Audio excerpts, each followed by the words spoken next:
Welcome back to the workshops. Today we're going to talk about editing and self-editing.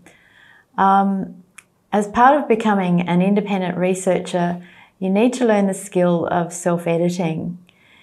It's great if you have someone else who can read and offer feedback on your work, but you are the one finally responsible for its shape and presentation.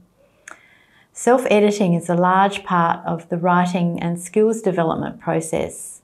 It's hard work, and even harder when you are writing and thinking in a language that is not your first. So you need to allow plenty of time in your schedule, not only for writing, but for editing. The job is important to ensure your English language expression is as good as it possibly can be, but also for continuously refining the structure of your thesis and the argument you are trying to persuade your examiners to agree with. There are two types of editing. One might be called structural, the other stylistic. For the majority of your thesis writing, you'll be working on the first.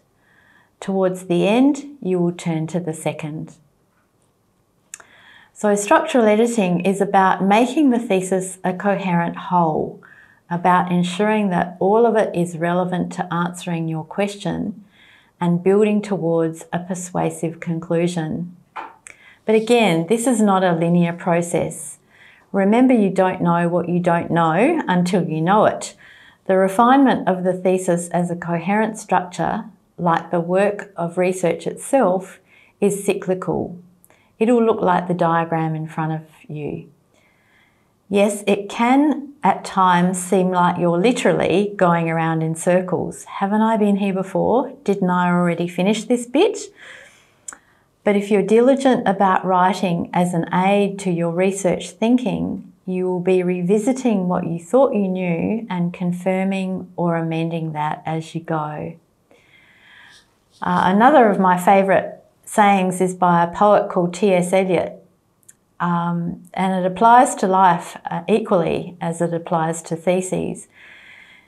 He wrote, "We shall not cease from exploration, and the end of our exploring will be to arrive where we started and know the place for the first time." This all means that we may start off thinking we know our topic pretty well, but as we go deeper into our investigation, we discover new things that make us look differently at our project. Your exploration of the data and the literature will naturally expose you to more information and more ways to analyse that information. This in turn may lead you back to the literature to reconsider what you previously understood to be true.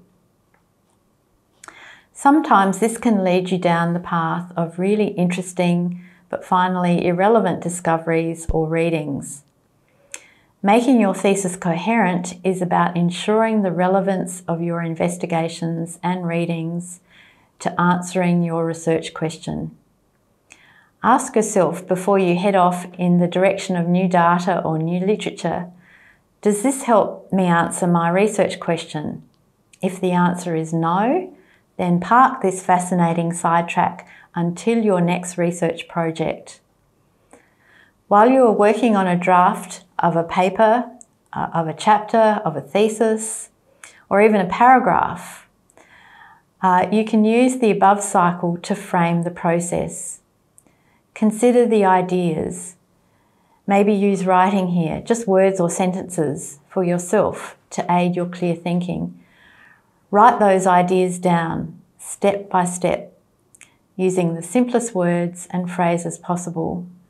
Go back and edit your writing, polishing or refining your ideas and their logical expression, but not at this stage, your English expression.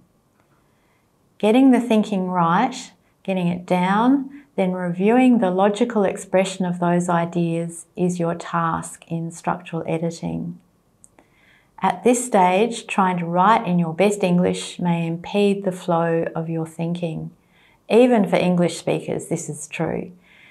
If you are more comfortable speaking rather than writing English, you might want to use a dictaphone or voice recognition software to create your first draft. You may even want to consider which language you do your best thinking in.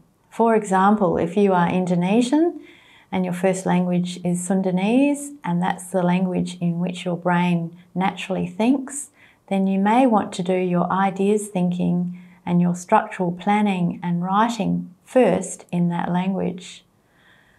But if you choose this method to write your first draft, remember to allow lots of time to revise and refine your English expression.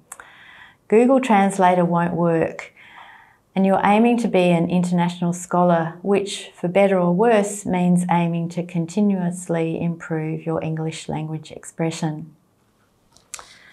One technique to test the structural soundness of your writing is to use what's called reverse outline, and in the next workshop I'll talk more about that. Thank you for listening.